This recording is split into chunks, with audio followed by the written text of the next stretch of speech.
and flicks the switch. The back door of the car opens slowly. The horse's buttocks, tied in a twist, instantly lifted up, followed quickly by a 5 m long airspeed tube. The soldier wonders, what is this thing? The wings of the plane slowly spread out, and then it's rushing towards the convoy of soldiers at 200 yards per second. The soldiers shouted, "It's a plane! Jump out of the car!" 007 pulls up sharply. The plane swished over the heads of the men. The strong airflow and noise. The soldiers were instantly frightened. They all jumped out of the car. The soldiers were so frightened that they grabbed their machine guns and fired at the plane. But the plane was already out of range. So the guards called headquarters for missile support. When headquarters received the order, the radar was immediately activated, locked onto the plane, with a command from the chief. Fire! The M1-2 tracer missile bursts out with a whoosh. The missile then rushes towards the aircraft at 1,200 yards per second. 007 turns his head to look. He then steers the aircraft, a sharp 360-degree turn, diving straight down, flying close to the ground along the cliff face. But it wouldn't be a missile if it could get away that easily. As the missile bites down on the plane is about to be hit. 007 pulls sideways to the limit. The missile swishes past the fuselage. Then 007 steered the plane under the bridge. A swish of the missile. It's still close behind.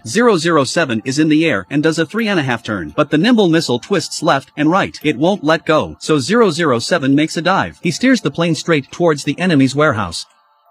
The officer took one look and shouted, "Close the door." As the soldier slowly closed the heavy steel door, 007 took the opportunity to whoosh. Into the warehouse he flew, and then, with more power, he rushed to the other end. Just as the steel door at the other end is about to close, the plane swished out of the warehouse with a 90-degree turn. At that moment, the missiles from behind followed the warehouse. The entire military base was blown to pieces. The flames burst into the sky. The next thing 007 wanted to do was to get away from the chase. He had to fly over the border. But the border is equipped with fire control radar. If he crosses the border, he'll be shot down by a missile. So 007 parked his plane next to the border. Then he sneaks into the enemy camp. He takes off his jacket, turning the lining of his uniform inside out. The Bond girl brings in a forged officer's card. Then he put a mustache on 007. Then 007 disguised himself as a captain. He took his high-explosive shells. He wanders into the radar station. Once at the radar station, 007 takes the opportunity to knock out the soldier on guard. Then he quickly opened the small leather case to retrieve the bomb inside. But just as 007 put the bomb in, the real captain suddenly surrounded him with his troops. The captain said, "There were many imitators of me. You're the best imitation." He said he would take him to the execution chamber and kill him immediately. At this point, the Bond girl sees that her man has been captured, so she got in her car. She immediately went to rescue him. The two soldiers took a look. Oh, she's a pretty girl. 007 took the opportunity to pull the parachute off the two men. The two men were instantly pulled up by their parachutes. 007 jumped onto the beautiful girl's car. He kissed her on the cheek. He said,